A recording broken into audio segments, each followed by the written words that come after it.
Plastic surgery ایک بہت wide field ہے، بہت اسپیکٹرم براڈ ہے اس کا، اور یہ ڈیوائیڈڈ ہے، پلاسٹک سرجری ڈیوائیڈڈ ہے ریکنسٹرکٹیو سرجری اور کاسمیٹک سرجری۔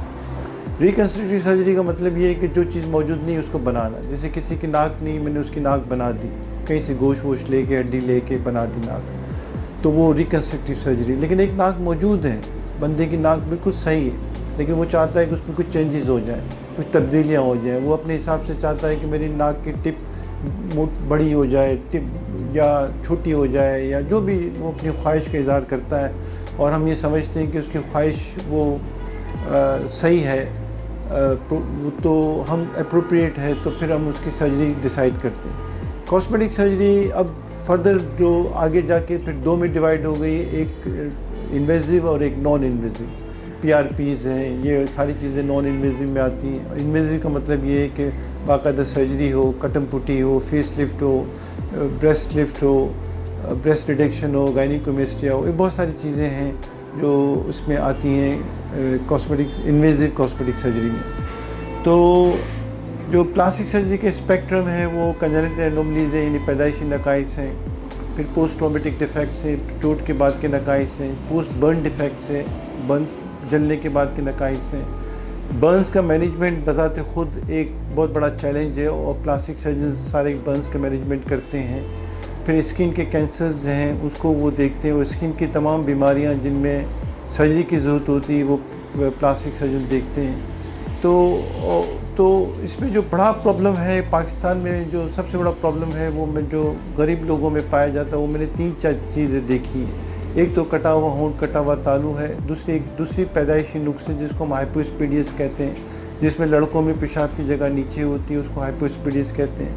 اور تیسرا بڑا جو پرابلم ہے وہ پوسٹ برن ڈیفیکٹس ہے، پوسٹ برن کانٹریکچرز ہیں، یعنی جلنے کے بعد جو اعضاء سکڑ جاتے ہیں، اس کا پرابلم بہت زیادہ ہے۔ یہ 3 بڑے پرابلم میں جو غریب لوگوں میں زیادہ ہوتے ہیں، کٹے ہونٹ، کٹے تالو، ہائپواسپیڈیس اور پوسٹ برن ڈیفیکٹس۔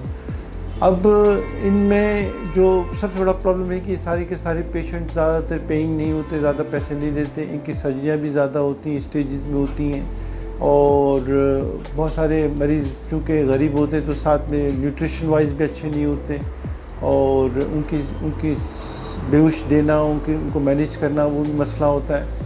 تو بہت سارے پلاسٹکس ہیں، اور ان کی ٹریننگ، ان کو لرن کرنا بھی تھوڑا سا ٹیڈیس ہے، ٹریننگ بھی لمبی ہے۔ تو بہت سارے پلاسٹک سرجن جو اسپیشلی نئے پلاسٹک سرجنز آ رہے ہیں مارکیٹ میں، وہ ان چیزوں کی طرف نہیں جا رہے، کیونکہ جو کیش منی ہے، جلدی پیسہ کمانا ہے، وہ کاسمیٹک سرجری میں ہے۔ تو لیکن having said that, cosmetic surgery بھی پلاسٹک سرجری کا پارٹ ہے۔ جیسے کٹا ہوا ہونٹ ہے، اگر کٹا ہوا ہونٹ اگر کسی کو کاسمیٹک سرجری کا علم نہیں ہے تو وہ بالکل ہی کٹا ہوا ہونٹ کی سرجری نہیں کر سکے گا، اس لیے کہ وہ ٹوٹل کاسمیٹک سرجری کے زمرے میں ہی آتے ہیں۔ وہ پیدائشی نقص ہے، لیکن وہ ایک کاسمیٹک اور ریکنسٹرکٹیو دونوں سرجری اس میں شامل ہے۔ کہ جو سکڑاہٹ والے پیشنٹ تھے ان کی ہم فری سرجریز کر رہے تھے، اور ابھی بھی بہت ساری آرگنائزیشنز ہیں جو فری سرجریز جلنے کے بعد کے نقائص کی کرتے ہیں۔ سلولی اینڈ گریجولی جیسے جیسے ٹائم بڑھتا گیا تو میں کٹے ہونٹ، کٹے تالو پہ زیادہ فوکس ہو گیا، اور چونکہ یہ اب بہت زیادہ پرابلم ہے اور اس میں ایکسپرٹیز ہونی چاہیے۔ کام کرنے کو تو ایک عام پلاسٹک سرجن بھی کر لے گا کٹا ہونٹ، کٹا تالو، لیکن جو ایکسپرٹیز جن میں آ جاتی ہیں تو پھر ان کے رزلٹ بہت زیادہ اچھے ہوتے ہیں۔ تو جو سرجنز کٹے ہونٹ، کٹے تالو کی رات دن سرجری کر رہے ہیں، میرا سب لوگوں کو یہ مشورہ ہے کہ ان سے سرجری کرانی چاہیے تاکہ وہ ایکسپرٹ ہوں۔ تو جس چیز میں ایکسپرٹیز ہوتی ہے اور پھر سپر ایکسپرٹیز ہو جاتی ہیں، تو اس چیز کے جو ماہر ہوتے ہیں ان سے سرجریز کرانے میں آپ کا فائدہ ہوتا ہے، اس میں کمپلیکیشنز کے اور مسائل کم سے کم ہوتے ہیں۔